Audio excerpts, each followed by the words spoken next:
Caros amigos, muito boa tarde, sejam bem-vindos a mais uma tertúlia do Museu da Farmácia. Hoje vamos ter um molde completamente diferente, um bocadinho quase como aquele sketch dos Monty Python, Something Completely Different, porque vamos ter aqui uma parte pré-gravada com o Tiago Moreira de Sá e em direto com a Renata Gomes. Ia propor agora termos aqui um frame, uma parte do Tiago Moreira. Obrigado por teres aceito este convite, por estares no Museu da Farmácia. Como sabes, é um museu desde há muito tempo, quer presencial, quer em termos do nosso lado da amizade. Era importante nós estarmos juntos, mas olha, vai ser pela forma digital. Como sabes, Tiago, hoje vamos falar sobre a parte política e as pandemias, uma vez que o Museu da Farmácia, sendo um lado da saúde, muitas vezes nós tratamos isso nas nossas visitas. E eu gostaria de fazer uma pergunta que não é fácil, mas estes 2 anos para ti, da tua análise da política da geoestratégia mundial, a pandemia foi de facto um vetor que mudou o mundo, mudou a estratégia mundial, mudou a política. Qual é a tua opinião sobre este impacto destes últimos 2 anos? Boa tarde, obrigado pelo convite. É um prazer poder falar contigo mesmo à distância, em nome, como referiste, da nossa velha amizade, e espero que em breve possamos fazê-lo presencialmente. Quanto à pergunta, eu sinceramente tenho pensado muito sobre isso, lido e estudado muito sobre isso, e tenho chegado à conclusão, não sendo propriamente muito original, mas o que interessa é que esteja tão certo quanto é possível, que de facto a pandemia foi acima de tudo um acelerador de tendências que já vinham de trás. Enquanto acelerador foi importante, mas que não foi propriamente um momento de mudança só por si.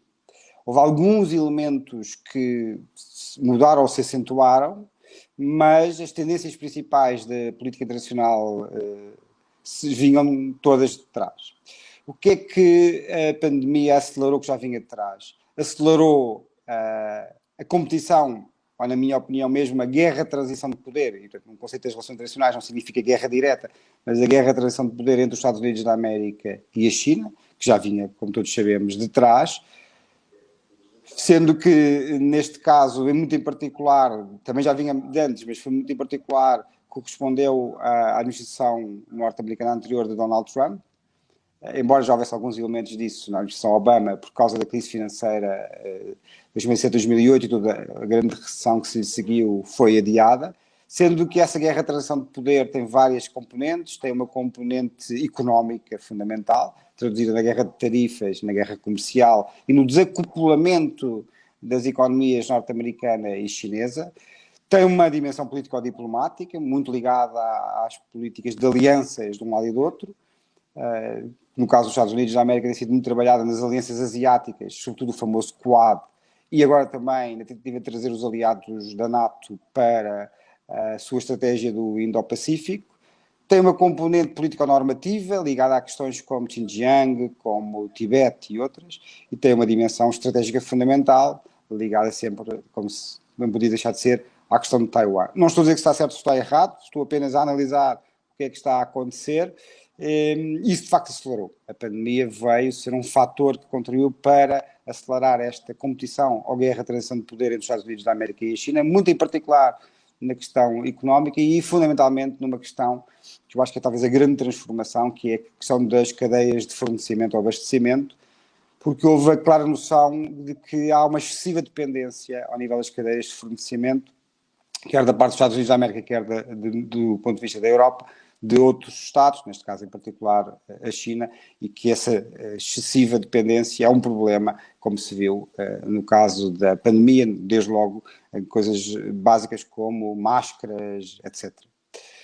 Depois, há uma outra tendência importante que a pandemia veio acelerar, que é muito importante, que é a noção de que há cada vez mais problemas internacionais que são transnacionais, que são comuns a todos os Estados e que nem o Estado mais forte do mundo, mesmo os Estados Unidos da América no pós-Guerra Fria, em que eram como se dizia, a nova Roma, tal era o nível de concentração de poder que tinham nesse período de tempo, só comparado ao que tinha sido a Roma durante o Império Romano. Mesmo a maior potência mundial, mesmo em alturas de grande concentração de poder, o que já não é o caso nos dias de hoje, porque está em curso uma transição de poder, não tinha capacidade para resolver só por si e precisava de resolver com os outros Estados. E isso é muito claro na questão da pandemia, como é claro na questão das alterações climáticas, como é menos falado na questão, mas fundamental, do combate à proliferação nuclear, e por aí fora, há um conjunto de questões que os Estados têm que resolver entre si, porque afeta todos, quer queiram, quer não, e isso também não é novo, mas a pandemia veio acentuar, e sobretudo veio acentuar numa altura especialmente importante, que foi a altura em que se assistia a uma erosão da ordem multilateral, muito dado a visão que a anterior indústria norte-americana tinha, sendo certo que ainda hoje, mas isso enfim, vou deixar para depois para a conversa, se entenderes bem, mesmo hoje o próprio multilateralismo transformou-se e não é igual ao que era no passado, e a própria presidência de Joe Biden lida bem nas entrelinhas, assume isso. Por alguma razão usa o termo ação coletiva várias vezes, desde logo na estratégia interina de segurança nacional que divulgou recentemente, e muito menos, quase nunca, a expressão multilateralismo. Depois há uma outra questão importante que está em curso e que vamos ver como é que decorre, que é, digamos assim, o impacto da pandemia na própria Europa e no posicionamento internacional da Europa, sendo que há aqui duas dimensões diferentes.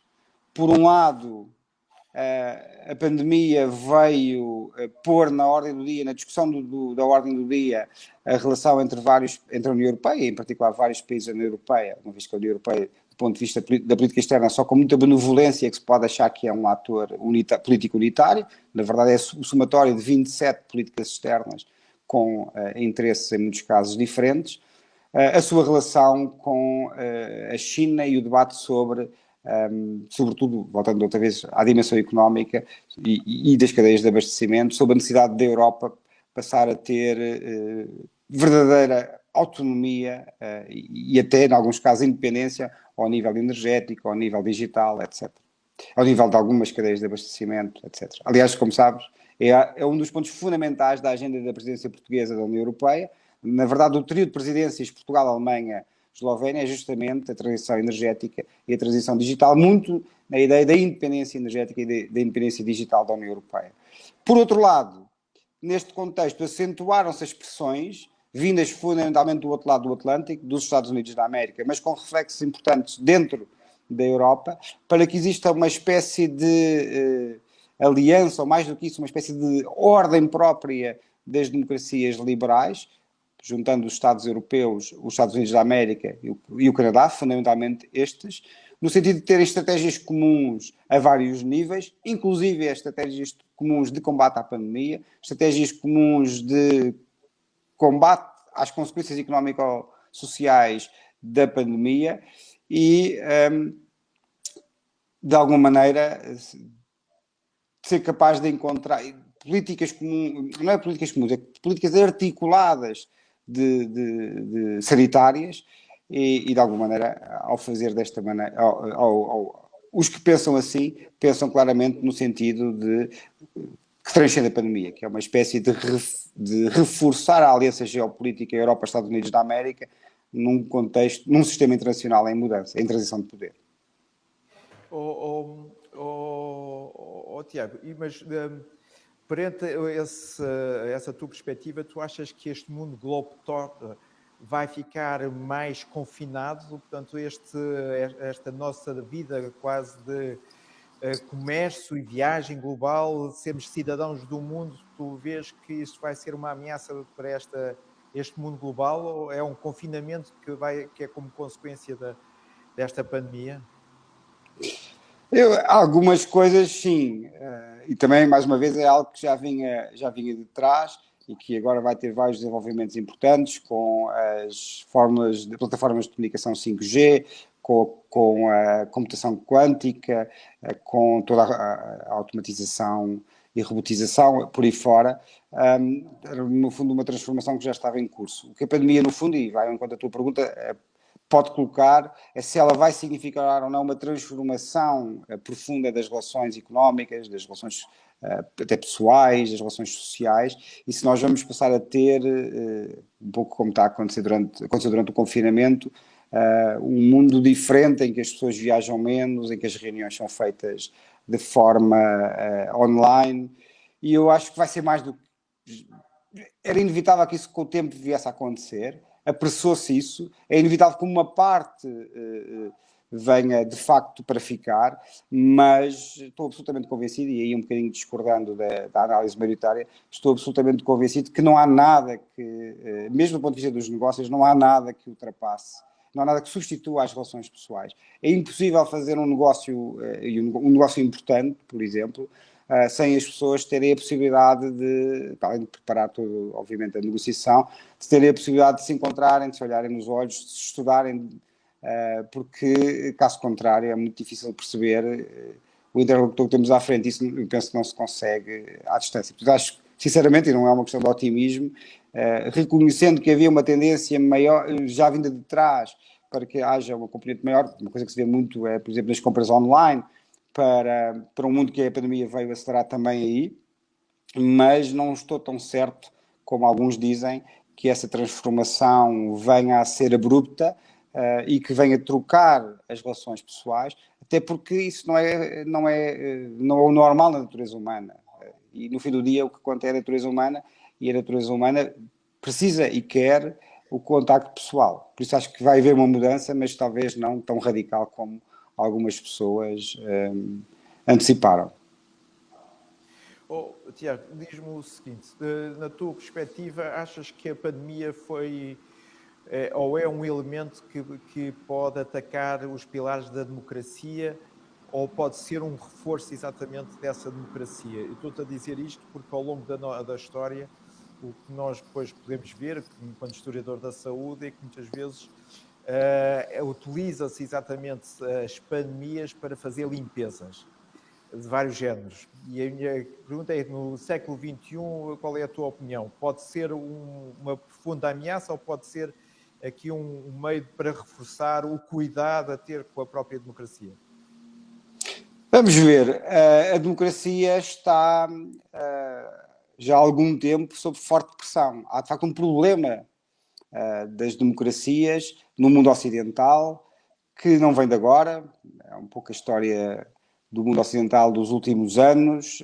Começou-se a falar disso de forma particularmente acentuada depois da eleição de Donald Trump nos Estados Unidos da América, mas nós recordamos na Europa casos muito anteriores, como os resultados da Frente Nacional em França, eleições bastante anteriores, o caso da Áustria e por aí fora. Podíamos falar, depois mais tarde houve vários casos, hoje em dia um pouco por todo o lado, com a subida da extrema-direita, e hoje em dia até mais do que isso, é a subida dos movimentos populistas e liberais, e em alguns casos autoritários, um pouco por todo o mundo ocidental. Uma das formas de tradução prática do político-partidária disto é, de facto, hoje em dia, a ascensão da extrema-direita.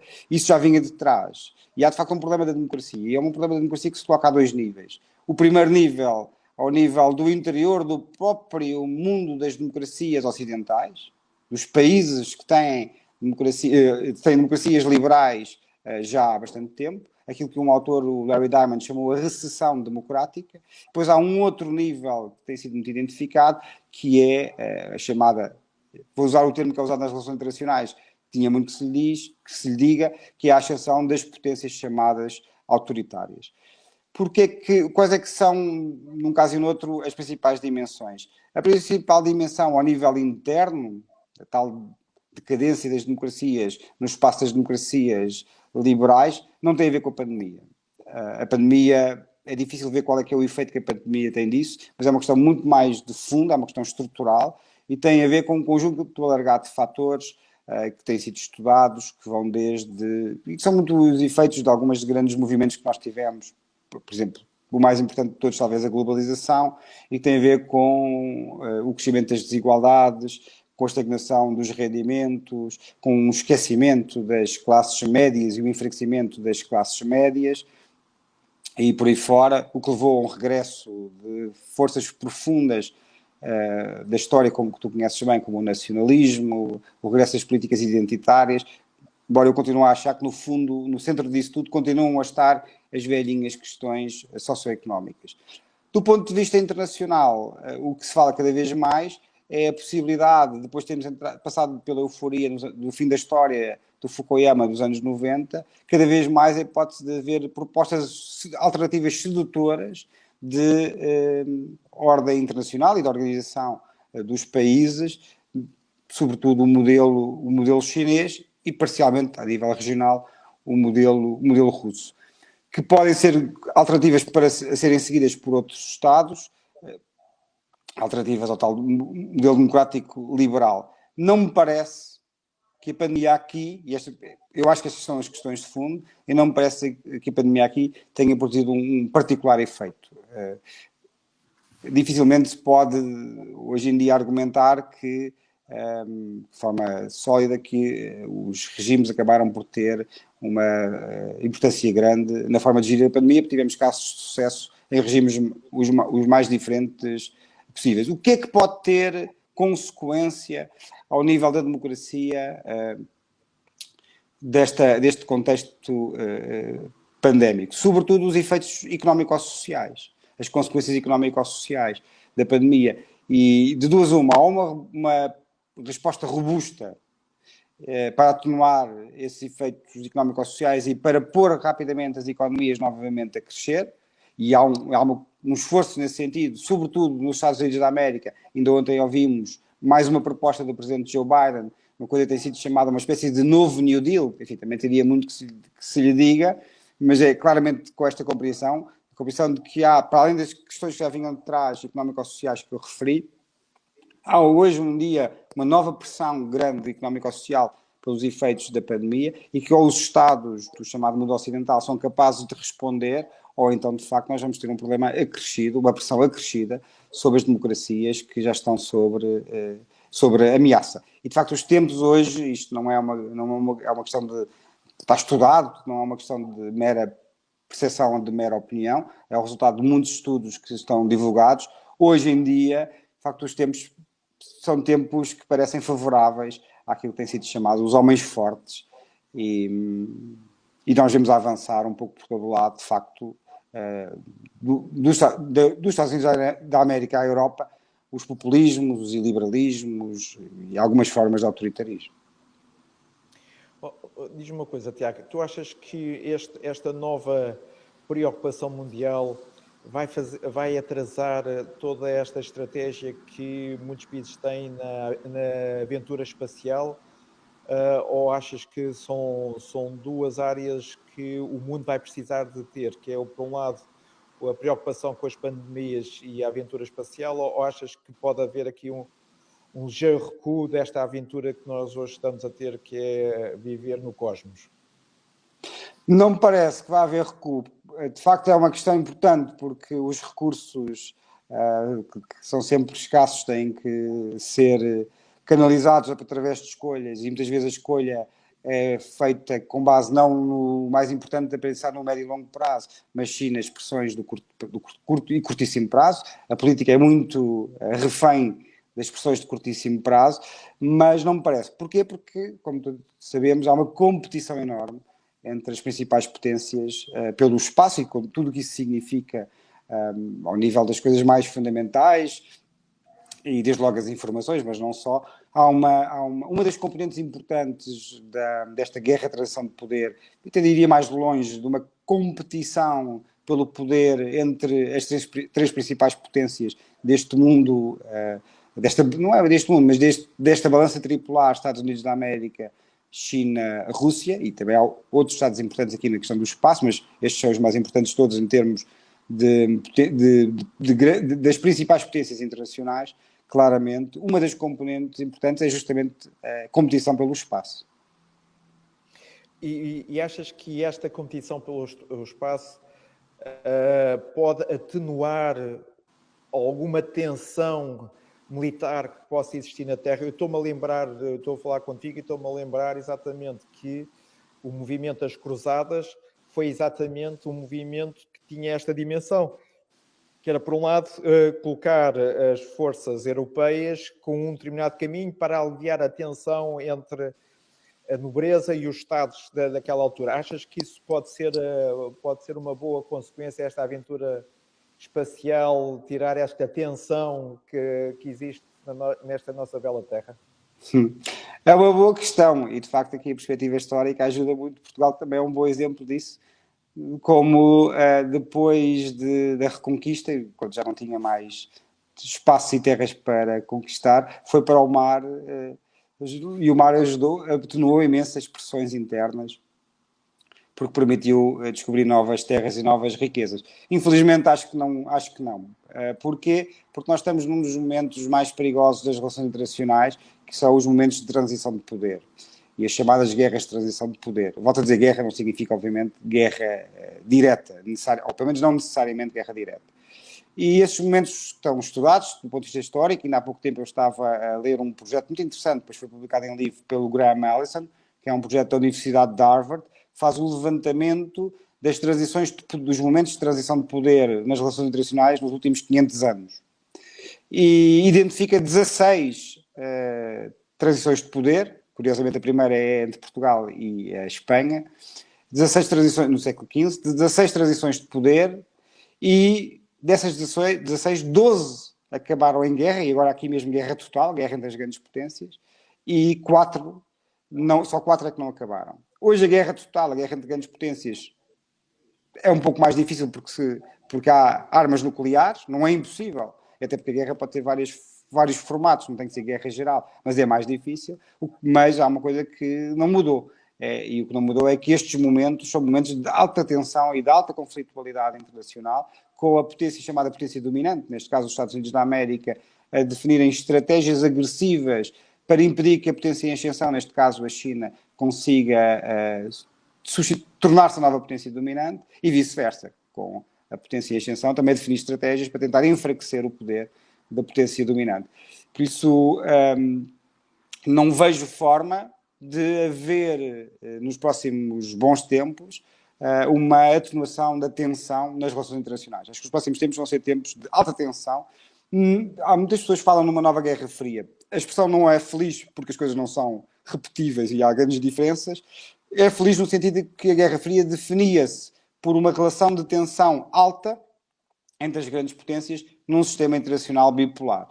Ora, neste momento, e também era, segundo alguns autores, um momento de transição de poder. Ora, neste momento nós temos crescentes elementos de bipolaridade no sistema internacional, não sabemos como é que ele vai acabar, se vai acabar bipolar, multipolar, não sabemos, mas neste momento que estamos a falar, temos crescentes elementos de bipolaridade, e isso também não contribui muito para reduzir a tensão, pelo contrário, e aí assemelha-se à Guerra Fria, porque era um sistema bipolar, com crescentes elementos, mais do que crescentes elementos, com uma tensão elevada no relacionamento entre as duas grandes potências, no passado Estados Unidos da América e União Soviética, hoje Estados Unidos da América e China, com as devidas diferenças que existem. O que é que hoje, apesar de tudo, tem quer dizer, não é assim tão diferente. Na Guerra Fria também houve vários momentos de cooperação entre os Estados Unidos da América e a União Soviética.